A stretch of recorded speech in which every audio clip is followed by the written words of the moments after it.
2018 میں 2013 سے زیادہ سیٹیں حاصل کی تھیں۔ 2024 میں ہم نے تمام ریکارڈ توڑ دیے۔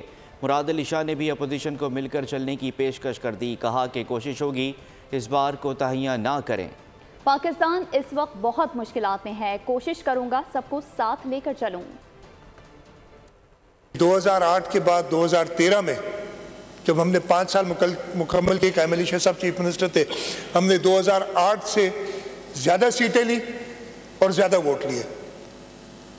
2018 میں ہم نے 2013 سے بھی زیادہ سیٹیں لی اور زیادہ ووٹ لیے، اور اللہ تعالیٰ کے کرم سے 2024 میں ہم نے اپنے سارے پچھلے ریکارڈ توڑے۔ اب یہ ہم نے بینچ مارک بہت ہائی سیٹ کر دیا ہے۔ اب ہمیں اس صوبے کے لوگوں کی خدمت واقعی کرنی پڑے گی کہ میں دونوں طرف کو ایسے لے جاؤں ساتھ کہ میں فرق نہ رکھوں۔ کہا کہ ہاں ہمیں بھی بہت اعتراضات ہیں الیکشن پہ، ہمیں بھی خدشات ہیں، لیکن ہم قانونی راستہ اپنائیں گے۔ اپنی 1 یا 2 یا 4 یا 5 سیٹوں کے لیے اس ملک کی سالمیت سے نہیں کھیلیں گے۔